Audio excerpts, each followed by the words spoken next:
अर्तिकल्पितकल्पोऽयं प्रत्यर्थिगजकेसरी व्यासतीर्थगुरुर्भूया तस्मतिष्ठार्थ सिद्धये.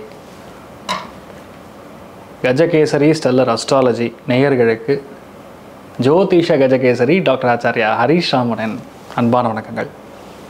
நான் சொல்லக்கூடிய பலன்கள் எல்லாமே கோச்சாரத்தின் அடிப்படையில் இருக்கக்கூடிய கிரக நிலைகளை வைத்து கணித்து சொல்லக்கூடிய பலன்கள் மட்டுமே. அது உங்களுடைய சுய ஜாதகத்தை பார்த்து மெயினாக ஸ்புட்டம் போட்டு கணித்து உங்களுடைய பிறந்த நேரத்தை கணித்து எக்ஸாக்டாக சொன்னால் ஒரு 1.5 நிமிஷம் 2 நிமிஷம் எல்லாத்துலேயுமே பிழை இருக்கும். 100 ஜாதகம் பார்த்தோன்னா ஒரு 80 ஜாதகங்களில் பிழை இருக்கும். 4.5னா 4.5க்கு பறிக்கவே மாட்டீங்க.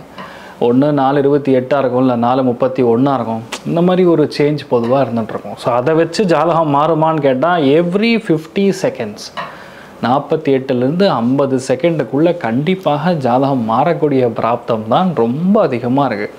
அதை வச்சு நிர்ணயம் பண்ண முடியுமான்னு கண்டிப்பாக உண்டு. இது என்ன எக்ஸாம்பிள் பார்த்தா பர்த் டைமில் பார்க்கும்போது 2 குழந்தைகள் ட்வின்ஸ் பிறந்திருக்கோம்ல, அதுதான் எவிடன்ஸ். அதனால் பொதுவாக ராசியாதிபதி, லக்னாதிபதி, அப்புறம் மாரகாதிபதி இதெல்லாம் சொல்கிறோம்ல, இதெல்லாம் எல்லாருக்குமே இருக்கும். அந்த வருஷம் பிறந்த அத்தனை பேருக்கும் இருக்கும். இப்போ சூரியன் ஒரு இடத்துல நீச்சம் பெறார் ஐப்பசி மாதத்துலனா அந்த மாதம் ஃபுல்லாக சூரியன் நீச்சம். அப்போ எல்லாருக்குமே அப்பானால பிரச்சனையாக கிடையாது. ஸோ என்ன சொல்ல வரேன்னா, டைமை ஃபஸ்ட்டு கரெக்ட் பண்ணிவிட்டு அதுக்கப்புறம் பார்க்கக்கூடிய ஜாதகம் தான் கரெக்டான ஜாதகம். அதற்கான பலன்கள் தான் கண்டிப்பாக நடக்கும். அது கணிக்கிற திறமையில் இருக்குது, அவ்வளோதான். பெரியோடைய அனுகிரகத்தில் எல்லாருக்கும் நல்லது நடக்கும்னு நம்ம வேண்டிக்கலாம். ஐப்பசி மாதத்தில் நிறையா விஷயங்கள் நம்ம சொன்னது நடந்தது. அது நீங்கள் எல்லாருமே பார்த்துருந்தீங்க. எல்லாருமே ரெக்கக்னைஸ் பண்ணி நிறையா பேர் எனக்கு கமெண்ட்ஸ்லேயும் சரி, ஒவ்வொரு ஃபோன் கால்லையும் சரி, நேரடியாக என்ன சில இடங்களில் பார்க்கும்பொழுதும் அதை ரொம்ப ஒரு மிகப்படுத்தி பேசிகிட்டு இருக்கக்கூடிய நிலைமைகளில் நான் எல்லாருக்கும் ஒரு நன்றியும் பெரிய ஒரு ஆனந்தத்தையும் தெரிவித்துக் கொள்கிறேன். மிக முக்கியமாக பார்க்கும் பொழுது இந்த வீடியோ பார்த்திங்கன்னா நவம்பர் மாதத்திற்கான பலன்களை பற்றி தான் நம்ம பேச போகிறோம். நவம்பர் மாதம் எப்படிப்பட்ட விஷயங்களை கொடுக்க போகிறது, 1ஆம் தேதியிலேருந்து 30ஆம் தேதி வரைக்கும் எந்தெந்த கிரகங்கள் எங்கெங்கே இருக்குன்னு பார்த்தோன்னா, கடகத்தில் குரு உச்சமாக உட்காந்துருக்கிறது 15 நாளைக்கு. அதுக்கப்புறம் குரு அந்த இடத்துலேருந்து வக்கரமாகிறார். சூரியன் 16ஆம் தேதி வரைக்கும் ஐப்பசி மாதமாக இருக்கிறதுனால சூரியன் துலாத்தில் உட்காந்துருப்பார். செவ்வாய் புதன் ரெண்டும் விருச்சிகத்தில் உட்காந்துருக்கு. சூரியன் சுக்கிரனும் சேர்ந்து துலாத்தில் உட்காந்துருக்கிறது. அதுக்கப்புறம் ராகு கும்பத்திலையும் கேது சிம்மத்திலையும் உட்காந்துருக்கக்கூடிய இந்த நிலைமைகளில் சந்திரனுடைய சஞ்சாரங்கள் every 2.5 days there is a சேஞ்சுங்கிற மாதிரி இருந்துட்டுருக்கு. ஸோ பேசிக்கலாக பார்க்கும்பொழுது இந்த ஒரு மாதம் எந்தெந்த ராசிகளுக்கு நல்ல விஷயங்கள் நடக்க போகிறதுனா, ஃபஸ்ட்டு விஷயம் நான் சொல்லிடுறேன். நான் சொல்கிறதுக்கு முன்னாடி உங்கள் ஜாதகத்தை எடுத்து கையில் வச்சுங்க. ஒரிஜினலாக உங்களுக்கு குரு வக்கரமாக இருக்கும் பட்சத்தில், இல்லை சனி வக்கரமாக இருக்கும் பட்சத்தில் எந்தெந்த இடங்களில் இருந்தால் நல்லதுன்னு சொல்கிறேன். அதாவது இந்த மாதத்தில் உங்களுக்கு நல்லது நடக்கணும் அப்படின்னா இதுக்கு ஒரு காம்பினேஷன் இருக்குது. மீனத்தில், விருச்சிகத்தில், கடகத்தில் ஒரு வேளை குரு இருந்தாலோ வக்கரமாக இருந்தாலோ அல்லது மகரத்துலேயும் வக்கரமாக இருந்தாலோ கண்டிப்பாக உங்களுக்கு நல்லது நடக்கும்.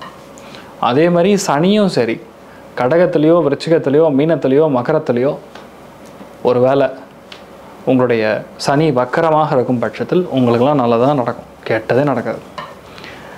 ரெண்டாக பிரிச்சிடலாம். நவம்பர் 15ஆம் தேதி வரைக்கும் ஒரு விதமான பலன்கள், நவம்பர் 15க்கு அப்புறம் கம்ப்ளீட்லி ஒரு சேஞ்ச் கொடுக்கக்கூடிய பலன்கள். ஒருவேளை யாருக்கும் ஜாதகத்தில் வக்கரமாக எந்த கிரகமும் இல்லை அப்படின்னா 16ஆம் தேதி நவம்பர் வரைக்கும் உங்களுக்கு கோல்டன் ஈரா, கோல்டன் டைம்னு சொல்லலாம். ஸோ யார் யாருக்கெல்லாம் நவம்பர் 16ஆம் தேதி வரைக்கும் நல்லா இருக்குன்னு கேட்டால், வக்கரமாக இல்லாத கிரகங்கள் ஒரு வேளை இருக்கும் பட்சத்தில் விருச்சிகம், கடகம், மகரம், அதுக்கப்புறம் மீனம், இவங்களுக்கெல்லாம் செம்ம டைமிங், அருமையாக இருக்குது. சரியா? ஒருவேளை உங்களுக்கு குரு வக்கரமாக இருக்கும் பட்சத்தில், சனி வக்கரமாக இருக்கும் பட்சத்தில் யார் யாருக்கு நல்லது பண்ணோம் அப்படின்னு பார்த்தோன்னா, கடகம், கன்னி, விருச்சிகம், மகரம், மீனம், இவங்களுக்கெல்லாம் செமையாக இருக்கும். ஸோ எப்படி கூட்டி கழிச்சு பார்த்தாலும் கிட்டத்தட்ட 4 ராசி ஒரே மாதிரி தான் வரும். அதனால் பெருசாக பாதிக்கிற மாதிரி ஒன்றும் கிடையாது. எந்தெந்த ராசிகள் கொஞ்சம் கவனமாக இருக்கணும் அப்படின்னு சொன்னோன்னா, மெயினாக சிம்மம், மேஷம், அதுக்கப்புறம் தனுசு, இந்த 3 ராசிகளும் சத்த கவனமாக இருக்கணும். எதிர்பாராத அதிர்ஷ்டங்கள், பணவரவுகள், தனலாபங்கள் நன்னா கொடுக்கக்கூடிய வாய்ப்புகள் யாருக்குன்னா, மிதுனம், துலாம், கும்பத்துக்கு நல்ல பணம் வரும். மகரத்துக்கும் பணம் வரும்.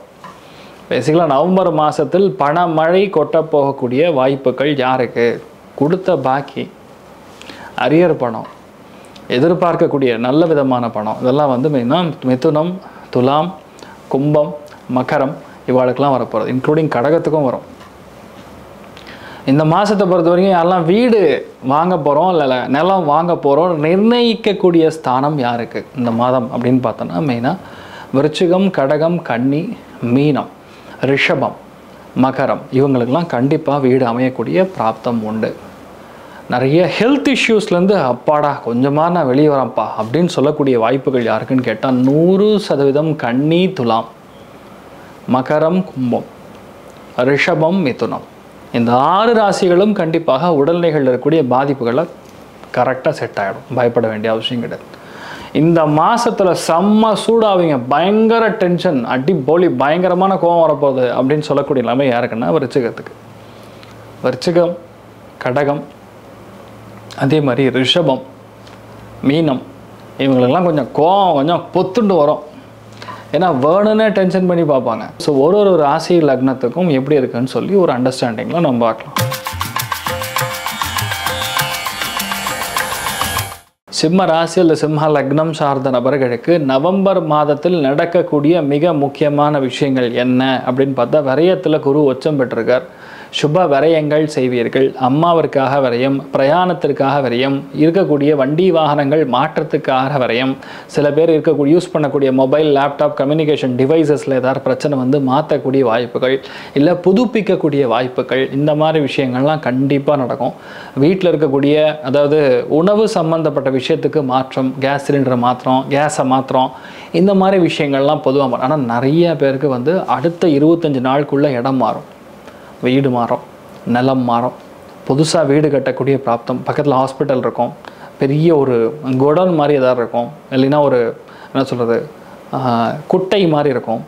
சில பேருக்கு வந்து அங்கே ஹாஸ்பிட்டல் சர்ஜரிஸ் பண்ணுற மாதிரி, சர்ஜிக்கல்ஸ் வச்சுக்கிற மாதிரி, மெடிக்கல் ஷாப் இருக்கிற மாதிரி இடத்துல உங்களுடைய வீடு அமையக்கூடிய பிராப்தம் இருக்குது. ஆனால் நிறைய பேருக்கு மிக முக்கியமாக இருக்கக்கூடியது டவுட். அந்த டவுட்டை மட்டும் தூக்கி வெளியே வீசிடுங்க. எல்லார் மேலேயும் டவுட் இருக்கும். அந்த டவுட் இருக்க அது கிட்டத்தட்ட ஒரு மனநோய் மாதிரி ஆரம்பிச்சிடும். அதை வந்து முடிஞ்ச அளவுக்கு நம்ம கம்மி பண்ணிக்கிறது இயல்பு, மனுஷனோட இயல்பே அதுதான். டவுட் இருந்ததுன்னா 24 மணி நேரம் அதை பற்றி தான் யோசிப்பீங்க, இருந்தாலும் உங்கள் வாழ்க்கையை விட்டுருவீங்க. உங்களுடைய என்ன முயற்சிக்காக இருக்கீங்களோ, எந்த ஒரு விஷயத்துக்காக இவ்வளோ நாள் ட்ரை பண்ணுறீங்களோ அதை விட்டு போட்டு 24 மணி நேரம் டவுட்லேயே உட்காந்துருந்தா உங்களுடைய ப்ரொடக்டிவிட்டியே இருக்காது, பர்ஃபார்மன்ஸே இருக்காது. அப்போ எப்படி நீங்கள் சம்பாத்தியம் இருக்கும்? புரியுதா நான் சொல்கிறது? அதனால் முடிஞ்ச அளவுக்கு சிம்மராசி நண்பர்கள் இதில் கவனமாக இருங்க. நிறைய பேருக்கு வாகன யோகம் அமோகமாக இருக்குது. வண்டி வாகனங்கள் வாங்கக்கூடிய பிராப்தம் சூப்பராக இருக்குது. நீங்கள் என்ன நினச்சாலும் சரி அது ஆட்டோமேட்டிக்காக நடக்கும். சுப விரயங்கள் ஏற்படும். குரு போய் விரயத்தில் உட்காந்துருந்தானா குழந்தைகளுக்காக விரயம் ஏற்படும், வண்டி வாகனங்களுக்காக விரயம் ஏற்படும். ஆனால் புது ஒரு விஷயமா இருக்கும். நிறைய நல்ல விஷயங்கள் நடக்கும், தைரியமாக இருக்கலாம். ஆனால் என்னென்னா பிளான் பண்ணுறது எதுவுமே வெளியே சொல்லக்கூடாது. பிளான் பண்ணது வெளியே சொல்லாமல் இருந்தால் மட்டும்தான் கரெக்டாக இருக்கும். நெஞ்சு எரிச்சல் கொஞ்சம் இருந்துருக்கும். அதனால் கேஸ் ட்ரபிள்னு சொல்லுவோம்ல அது. ஏன்னா அசிடிட்டி, மசாலா ஐட்டம்லாம் கொஞ்சம் கம்மி பண்ணிக்கிறது நல்லது. அது ஓவராக போட்டு அதுக்கப்புறம் அது பிரச்சனையாக மாறிடுதுன்னா அதுக்கப்புறம் ஒன்றுமே சொல்ல முடியாது. ஸோ அதை மட்டும் பார்த்துங்க. பெருசாக சிம்மராசி நண்பர்களுக்கு கவலைப்படுற மாதிரி ஒன்றும் கிடையாது. நேர்மையாக இருப்பீங்க. அந்த நேர்மைக்கே கண்டிப்பாக ஒரு மதிப்பு உண்டு, ஒரு மரியாதை உண்டு. நல்ல மாற்றங்கள் வேணும்னு சொல்லி பிரார்த்தனை பண்ணிங்க. இதில் என்னென்னா சந்தோஷங்கிறது 75, பொருளாதார ஏற்றம் 80. நீங்கள் வழிபாடு செய்ய வேண்டிய தெய்வம் உக்ர காளி அல்லது ஸ்மசான காளி. இந்த 2 தெய்வத்தை பிடிச்சிங்கன்னா நெகட்டிவிட்டிலாம் காலி, சூப்பராக இருப்பீங்க. சர்வே சனா சுகினோ பவந்து சமஸ்த சன்மங்களானி பவந்த்ரோணு கண்வந்து ததாஸ்து. நன்றி, வணக்கம்.